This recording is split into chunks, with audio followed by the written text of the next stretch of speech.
Hello student, welcome to next lecture of mobile application development. Today we see the third chapter, lecture third, chapter fifth, lecture third. So learning outcome of this video, today we see the content provider. Okay, so let's see. First of all, what is content provider? Content provider is the component which supply the data from one application to others on request. Okay. So simple content provider is work or interface between the various application which provide the data between one application to another application on the request.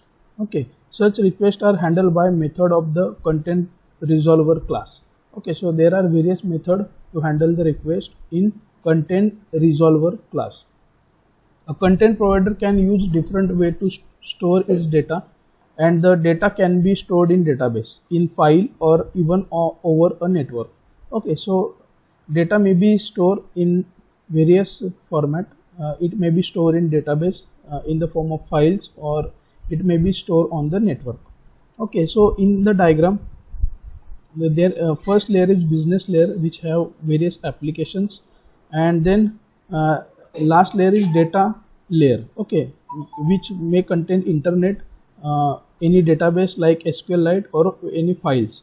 Okay, so content provider work between application and the we can say business layer and data layer. Okay, so the basic example of the content layer, many times when you send any message, that time we open the context. Okay, so that time the application provide the data from the database which is stored in your mobile.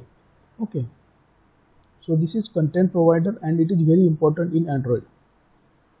Next we see some another points regarding content provider. Content provider let you centralize content in one place and have many different application access it as needed. Okay, so many times we see some application require the camera access, some application require the contact access. Okay, so content provider that time works between the contact and that application. Okay, if any application require the camera access, that time content provider work between the camera and the application.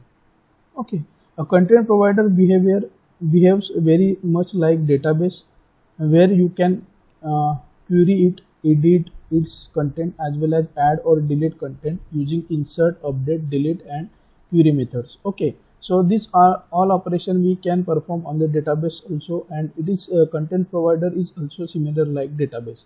We can add the data, we can delete the data present in the content provider. Okay, in most case this data is stored in the SQLite database. Okay, so all of you know the Android use which database? Android use the SQLite database. Okay, so in most case this data is stored in this database SQLite. Sometimes it is required to share data across application. This is where content provider become very useful. Okay, so basic use of content provider, it is transfer the data from one application to another application, or provide the data between one and other application. So let's see content provider is implement, how we can implement the content provider. It implement as a subclass of content provider. Okay, so content provider is one class and must implement standard set of API, application interface. API means application interface, that enable other application to perform transaction. Okay, so for that we write public class my application extend content provider. Okay, so here we inherit our class with the content provider class. So for that we use the extends keyword. Okay, so all of you know the what is meaning of inheritance. Then content URL, to query a content provider, you specify the query string in the form of the URL, which is as follow. Okay, so if you want to perform some operation like insert, delete, then that time we perform the query operation, and it is display like this. Okay, prefix, authority, data type, idea. Okay, so let's see the explanation of this prefix. What is prefix? Prefix, this is always set to content double slash. Okay, content colon double slash. Then what is authority? This specify the name of content provider, for example contacts, browser, etc. For third party content providers, this could be the fully qualified names such as com.tutorialspoints.status provider. Okay, so authority. Then next one, data type. This indicates the type of data that this particular provider provides. For example, if you are getting all the contacts from contact provider, then the data path would be people and URL would like this content : / contact / people.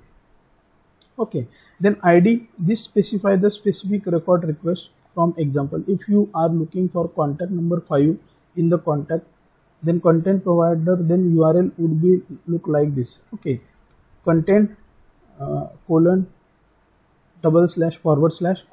/ people / 5. Okay, so this is the URL to provide the content 5. Okay, so these are the various fields in the content provider URL. Then next, how we can create the content provider. So there are some steps to create the content provider. So let's see one by one. First step is, first of all you need to create a content provider class that extend the content provider base class. Okay, so first is inherit our class with the content provider base class. Then second, you need to define your content provider URL address. Okay, so जो भी आपको content provider से work करना है, okay, you want to access camera, you want to access contact, according to that you write your URL address which will be used to access the content. जो भी content आपको चाहिए उसका URL आपको लिखना पड़ेगा. Then next you will need to create your own database to keep the content. Okay, usually Android use SQLite database and framework need to override onCreate method. Okay, so this method is very important, onCreate method, which will use SQLite open handler method to create or open the provider database. When your application is launched, the online create handler of each of its content provider is called on the main application thread. Okay, so basically all Android use SQLite, and in SQLite first method is onCreate method is override. Okay, then when your application launch, the onCreate method handler called the main application thread.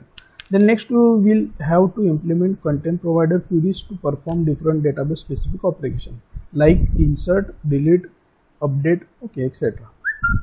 Then finally register your content provider in your activity file using provider tag. Okay, so last step is register your content provider by this tag, provider tag. Okay, so these are some steps to create the content provider. Next, the list of method which you need to override in content provider class to have your content provider working. Okay, so there are some methods. Let's see one by one. First method is onCreate. This method is called when the provider is start. Okay, then query. This method receive a request from client. The result is written as the cursor object. Okay, then insert. This method insert a new record into content provider. Okay, then delete. This method delete an existing record from content provider. The next one, update. This method update an existing record from content provider. Then last method, get type. This method return the MIME type of data at the given URL. Okay, so these are some basic methods of the content provider, and these methods are similar like to database methods. We all of you study the database subject, and in that we use this type of method: query, insert, delete, and update. Okay, so this is about content provider, and content provider have main role in Android. It basically it used to provide the data between applications, between two applications. Okay, so thank you.